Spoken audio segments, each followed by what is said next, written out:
আলাইকুম রহমতুল্লাহ বরকাত। নেক কাজের দুনিয়াবি ফায়দা এ সম্পর্কে আলোচনা আমরা করব। নেক কাজ যদি কোনো ব্যক্তি করে, সেটা যে কোনো নেক কাজ হোক, কল্যাণকার কাজ হোক, দুনিয়াতে যে সমস্ত উপকার লাভ করবে। 1 নম্বর, নেক কাজের দ্বারা দুনিয়াতে রিজিক বৃদ্ধি পায়। 2 নম্বর, ইলমে বরকত হয়। 3 নম্বর, কষ্ট ও পেরেশানি দূর হয়। 4 নম্বর, নেক মাকসুদগুলো সহজে পুরা হয়। 5 নম্বর, জিন্দিগিতে সুখ আসে। 6 নম্বর, রহমতের বৃষ্টি হয়। 7 নম্বর, বিভিন্ন বালা মুসিবত দূর হয়। 8 নম্বর, আল্লাহ তাআলা সাহায্যকারী হন। 9 নম্বর, নেক লোকদের দিলকে মজবুত রাখার জন্য ফেরেশতাদের হুকুম করা হয়। 10 নম্বর, খাঁটি ইজ্জত সম্মান পাওয়া যায়। 11 নম্বর, মর্যাদা বৃদ্ধি হয়। 12 নম্বর, মানুষের দিলের মধ্যে আমলকারীর প্রতি মহাব্বত ঢেলে দেওয়া হয়। 13 নম্বর, কোরআন মাজিদ রোগ মুক্তির ওসিলা হয়। 14 নম্বর, লোকসানের উত্তম বদলা পাওয়া যায়। 15 নম্বর, দিন দিন নিয়ামতসমূহ বাড়তে থাকে। 16 নম্বর, ধন সম্পদ বাড়তে থাকে।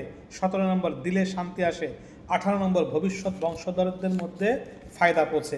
যদি আপনি নেক কাজ করেন, ভালো কাজ করেন, এর ফায়দা ভবিষ্যৎ লোক পাবে। 19 নম্বর, জীবিত অবস্থায় গাইবে সুসংবাদ পাওয়া যায়। 20 নম্বর, মৃত্যুর সময় ফেরেশতারা সুসংবাদ শোনায়। 21 নম্বর, প্রয়োজনের সময় মদত পাওয়া যায়, যেমন সালাতুল হাজুদ দ্বারা। 22 নম্বর, দিলের দ্বিধা দূর হয়, যেমন ইস্তেখারা নামাজের মাধ্যমে। 23 নম্বর, নেতৃত্ব স্থায়ী হয়। 24 নম্বর, আল্লাহ তাআলার গজব কমে যায়, যেমন দান খয়রাত করলে। 25 নম্বর, হায়াত বাড়ে।